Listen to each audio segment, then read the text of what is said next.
श्री शक्ति नमः, ओम श्री शक्ति नमः, ओम श्री शक्ति नमः, ओम श्री शक्ति नमः। यमलोक के दक्षिण द्वार तथा नरकों का वर्णन। मुनियों ने पूछा, तपोधन पापी मनुष्य दक्षिण मार्ग से यमपुरी में किस प्रकार प्रवेश करते हैं, यह हम सुनना चाहते हैं, आप विस्तारपूर्वक बतलाइए। ये व्याची बोले, मुनिवरों, दक्षिण द्वार अत्यंत घोर और महाभयंकर है। मैं उसका वर्णन करता हूँ। वहाँ सदा नाना प्रकार के ईश्वर जंतु और गिद्धियों के शब्द होते रहते हैं। वहाँ दूसरों का घोषणा असंभव है। उसे देखते ही रोंगटे खड़े हो जाते हैं। भूत प्रेत पिशाच और राक्षसों से ये द्वार सदा ही घिरा रहता है। पापी जीव दूर से ही उस द्वार को देख त्रास से लूषित हो जाते हैं और प्रलाप करने लगते हैं। तब यमदूत उन्हें साकलों से बांध कर कचीटते और निर्भय होकर डंडों से पीटते हैं। साथ ही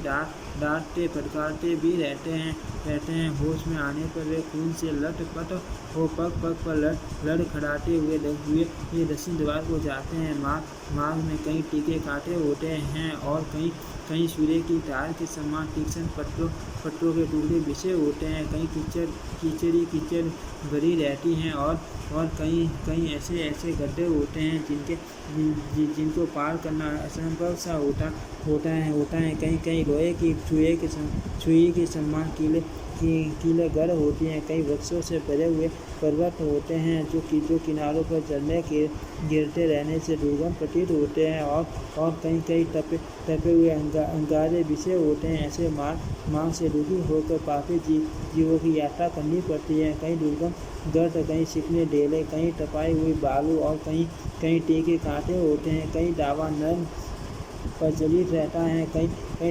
टपी हुई शिला है तो कहीं जमी हुई बर्फ, कहीं इतनी अधिक बालू हैं, कहीं बाली हैं कि उस मार्ग से जाने वाला जीव उसमें आकंठ डूब जाता है। कहीं दूषित जल से और कहीं कंडे की आग से वह मार्ग भरा रहता है। कहीं सिंह, भेड़िए, बाघ, डांस और भयानक कीड़े डेरा डाले रहते हैं। कहीं बड़ी जौके और अजगर पड़े रहते हैं। भयंकर मुखिया विषैले सांप और दुष्ट एवं बलोन्मत्त हाथी सताया करते हैं। क्रोध से मार्ग को खोलते हुए तीखे सींगों वाले बड़े सांड, पैसे और मत वाले ऊँट सबको कष्ट देते हैं। भयानक डायनों और भीषण रोगों से पीड़ित होकर जीव उस मार्ग से यात्रा करते हैं। कहीं धूली मिश्रित प्रसन्न वायु चलती हैं जो पत्थरों की वर्षा करके निराश्रित जीवों को कष्ट पहुंचाती रहती हैं। कहीं बिजली गिरने से शरीर विदीर्ण हो जाता है। कहीं बड़े जोर से बाणों की वर्षा होती है जिससे सब अंग छीन भिन्न हो जाते हैं। कहीं बिजली की गड़गड़ाहट के साथ भयंकर उल्कापात होते रहते हैं और प्रज्वलित अंगारों की वर्षा हुआ करती है जिससे जलते हुए पापी जीव आगे बढ़ते हैं। कभी जोर से धूल की वर्षा होने के कारण शरीर बढ़ जाता है और जीव रोने लगते हैं। मेघों की भयंकर गर्जना से बारंबार त्रास पहुँचता रहता है। बाण वर्षा से घायल हुआ शरीर खारे जल की धारा गिराई जाती है और उसकी पीड़ा सहन करते हुए जीव आगे बढ़ते हैं। कहीं अत्यंत शीतल हवा चलने के कारण अधिक सर्दी पड़ती है तथा कहीं रूखी और कठोर वायु का सामना करना पड़ता है। इससे पापी जीवों के अंग में बीमारी फट जाती है। वे सूखने और सिकुड़ने लगते हैं। ऐसे मार्ग से जहाँ न तो रात हर्ष के लिए कुछ मिल पाता है और न कोई सहारा ही दिखाई देता है। पापी जीवों को यात्रा करनी पड़ती है। सब और निर्जर और दुर्गम प्रदेश दृष्टिगोचर होता है। बड़े परिश्रम से पापी जी यमलोक तक पहुँच पाते हैं। यमराज की आज्ञा का पालन करने वाले भयंकर यमदूत उन्हें बलपूर्वक ले जाते हैं। वे एकाकी और पराधीन होते हैं। साथ में न कोई मित्र होता है न बंधु। वे अपने कर्मों को सोचते हुए बारंबार रोते रहते हैं। पेटों का सा उनका शरीर होता है। उनके कंठ, ओठ और तालू सूखे रहते हैं। वे अत्यंत दुर्बल और भयभीत हो क्षुधा अग्नि की ज्वाला से जलते रहते हैं। कोई चाकल में बंधे होते हैं। किन्हीं को किन्हीं को उठान सुनाकर यमदूत उनके दोनों पैर पकड़कर घसीटते हैं और कोई नीचे मुँह करके घसीटे जाते हैं। उस समय उन्हें अत्यंत दुख होता है। उन्हें खाने के अन्न और पीने को पानी नहीं मिलता। वे भूख प्यास से पीड़ित हो हाथ जोड़ दिन बाग से आंसू बहाते हुए गद वाणी में बारंबार याचना करते हैं और दीजिए की रट लगाए रहते हैं। उनके सामने सुगंधित पदार्थ, दही, खीर, घी, भात, सुगंध युक्त पेय और शीतल जल प्रस्तुत होते हैं। उन्हें देखकर वे बारंबार उनके लिए याचना करते हैं। उसी समय यमराज के दूत क्रोध में लाल आंखें करके उन्हें फटकारते हुए कठोर वाणी में कहते हैं, ओ पापियों, आपने समय पर अग्निहोत्र नहीं किया, स्वयं ब्राह्मणों को दान नहीं दिया और दूसरों को भी उन्हें दान देते समय बलपूर्वक मना किया। उसी पाप का फल आपके सामने उपस्थित हुआ है। आपका दंड आग में नहीं जला था, जल में नहीं नष्ट हुआ था, राजा ने नहीं छीना था और सूरों ने भी नहीं सुराया था। नरधर्मों तो भी आपने जब पहले ब्राह्मणों को दान नहीं दिया तब इस समय आपको कहाँ से कोई वस्तु प्राप्त हो सकती है। जिन साधु पुरुषों ने सात्विक भाव से नाना प्रकार के दान किए उन्हीं के लिए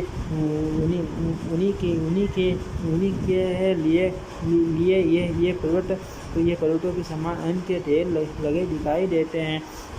इसमें बचे भोज्य पेय ले और सोचे ये सब प्रकार के खाद्य पदार्थ हैं। आप इन्हें पाने की इच्छा न करो, क्योंकि आपने किसी प्रकार का दान नहीं दिया।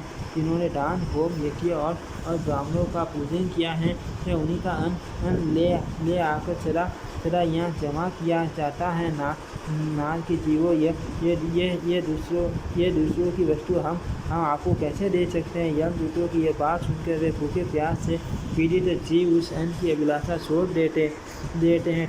तरत यमदूत उन्हें भयानक अस्त्रों से पीड़ा देते हैं। मुद्र, लो, दंड, शक्ति, तोमर, पट्टी से परिघ, भिंडीमाल, गदा, फंसा और बाणों से उनकी पीठ पर प्रहार किया जाता है और सामने की ओर से सिंह तथा बाघ आदि उन्हें काट खाते हैं। इस प्रकार के पापी जीव न तो भीतर प्रवेश कर पाते हैं और न बारंबार ही निकल पाते हैं। अत्यंत दुखित होकर करुण कंदन किया करते हैं। इस प्रकार वहाँ फलीपाटी पीड़ा देकर यमराज के दूत उन्हें भीतर प्रवेश कराते हैं और उस स्थान पर ले जाते हैं जहाँ सबका संयम नियंत्रण करने वाले धर्मात्मा यमराज रहते हैं। वहाँ पहुँचकर वे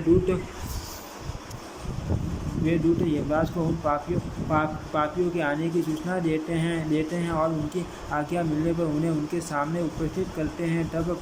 तब पापाचारी जीव भयानक यमराज और चित्रगुप्त को देखते हैं। यमराज उन पापियों को बड़े जोर से फटकारते हैं और चित्रगुप्त धर्मयुक्त वचनों से पापियों को समझाते हुए कहते हैं, पापाचारी जीवों, आपने दूसरों के धन का अपहरण किया है और अपने रूप और वीर्य के गमन में आकर पराई स्त्रियों का सतीत्व नष्ट किया है। जीव स्वयं जो कर्म करता है उसका फल भी उन्हें स्वयं ही भोगना पड़ता है। ये जानते हुए भी आपने अपना विनाश करने के लिए ये पाप कर्म क्यों किया। अब क्यों शोक करते हो। अपने कर्मों से ही आप पीड़ित हो रहे हो। आपने अपने कर्मों द्वारा जिन दुखों का उपार्जन किया है उन्हें भोगो। इसमें किसी का कुछ दोष नहीं है। ये जो राजा लोग मेरे समीप आए हुए हैं, इन्हें भी अपने बल का बड़ा घमंड था। ये अपने घोर दुष्कर्मों द्वारा यहाँ लाए गए हैं। इनकी बुद्धि बहुत ही खोटी थी। तत्पश्चात यमराज राजाओं की ओर दृष्टिपात करके कहते हैं, अरो ओ दुराचारी नरेश्वर, आप लोग प्रजा का विध्वंस करने वाले हो।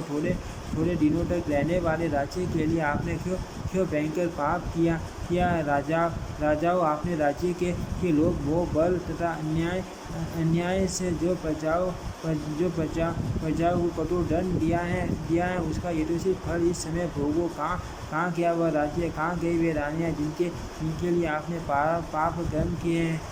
उन सबको छोड़कर आप लोग एकाकी असहाय होकर खड़े हो। यहाँ वह सारी सेना नहीं दिखाई देती जिसके द्वारा आपने प्रजा का दमन किया है।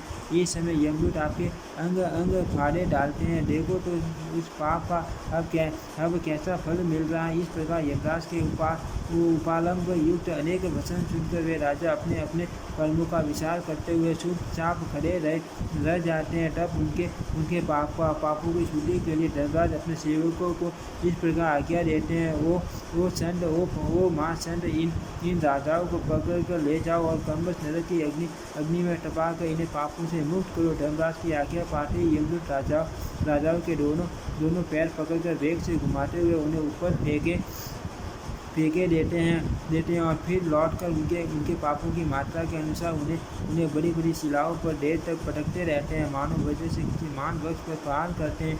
इसे पापी जीव का शरीर जर्जर हो जाता है, उसके प्रत्येक छिद्र से रक्त की धारा बहने लगती है, उसकी चेतना लुप्त हो जाती है और फिर वह हिलने डुलने में भी असमर्थ हो जाता है। तदनंतर शीतल वायु का स्पर्श होने पर धीरे धीरे पुण्यवश सिर हो उठता है। तब यमराज के दूत उसे पापों की शुद्धि के लिए नरक में डाल देते हैं।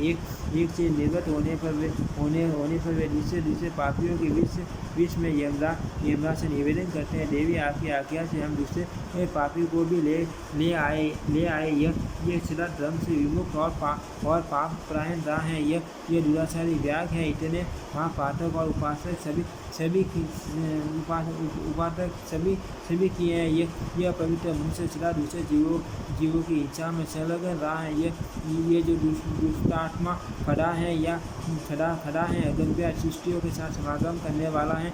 इसने दूसरे के धन का भी अपहरण किया है। ये कन्या बेचने वाला, झूठी गवाही देने वाला, कर धन तथा मित्रों को धोखा देने वाला, इस दुरात्मा ने मदोन्मत्त होकर सदा धन की निंदा की है। मृत्यु लोक में केवल पाप का ही आश्रय किया है। देवेश्वर इस समय इसको दंड देना या इस पर अनुग्रह करना यह बताइए, क्योंकि आप ही निग्रह अनुग्रह करने में समर्थ हैं। हम लोग तो केवल आज्ञा पालक हैं, जो निवेदन करके वे दूत पापी को यमराज के सामने उपस्थित कर देते हैं और स्वयं दूसरे पापियों को लाने के लिए चल देते हैं।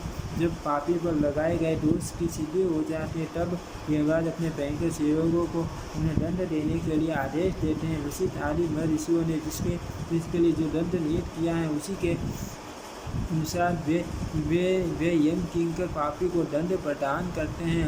अंकुश मुद्र डंडे, आरे, शक्ति, तोमर, खड्ग और शूलों के प्रहार से पापियों को विदीर्ण कर डालते हैं। अब नरकों के भयंकर स्वरूप का वर्णन सुनो। माँ विषनाशक नरक रक्त से भरा रहता है, उसमें वज्र के समान कांटे होते हैं, उसका विस्तार 10,000 योजन है। उसमें डूबा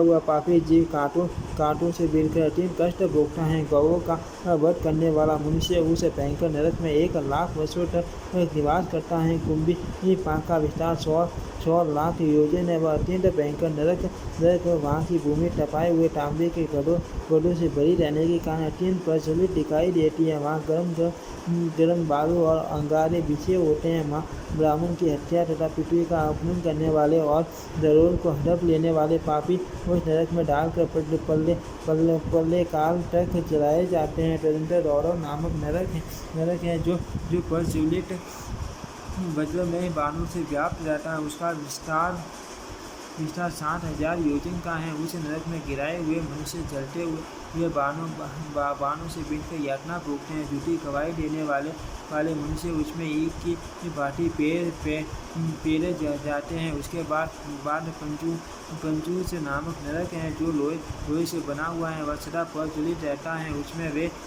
डालकर जलाए जाते हैं जो दूसरों को निरपराध बंदी बनाते हैं। अप्रतिष्ठित नामक नरक पीम मूत्र और विष्टा का भंडार है। उसमें ब्राह्मणों को पीड़ा देने वाला पापी नीचे मुँह करके गिराया जाता है। विलेपक नाम का घोर नरक लाल की आग से जलता रहता है। उसमें मदिरा पीने वाले द्विज डालकर जलाए जाते हैं। माँ पर्व नाम से विख्यात नरक गर्भ ऊँचा है। उसमें चमकता हुआ शूल गदा होता है। जो लोग पति पत्नी में भेद डालते हैं, उन्हें वही शूल से छेड़ा जाता है। उसके बाद जयंती नामक अत्यंत घोर नरक है, जहाँ लोहे की बहुत बड़ी चट्टान पड़ी रहती है। प्राय स्त्रियों के साथ संभोग करने वाले मनुष्य उसी के नीचे दबाए जाते हैं। साल भर नरक के चलते हुए सूरज कांटों से व्याप्त है। जो स्त्री उनकी खुशियों के साथ भोग करती है उसे उस सालमर नामक वृक्ष का आलिंगन करना पड़ता है। उस समय वह पीड़ा से व्याकुल हो उठती है। जो लोग सदा झूठ बोलती और दूसरों के मरण को चोट पहुँचाने वाली वाणी मुँह से निकालते हैं, मृत्यु के बाद उनकी जिया यमदूतों द्वारा काट ली जाती है। जो आसक्ति के साथ कटा पुण्य स्त्री को की ओर देखते हैं, यमराज के रुद्र बाण मारकर उनकी आंखें फोड़ देते हैं। जो लोग माता बहन कन्या पुत्र वधू के साथ समागम तथा स्त्री बालक और पुत्रों की हत्या करते हैं, उनकी भी यही दशा होती है। वे 14 इंद्रों की आयु पर्यंत नरक यातना में पड़े रहते हैं। मार और नामक नरक ज्वालाओं से परिपूर्ण तथा अत्यंत भयंकर है। उसका विस्तार 14,000 योजन है। जो मूढ़ नगर गांव घर अथवा खेत में आग में लगाते हैं वे एक कल्प तक उस नरक में पकाए जाते हैं। तामिस्त्र नरक का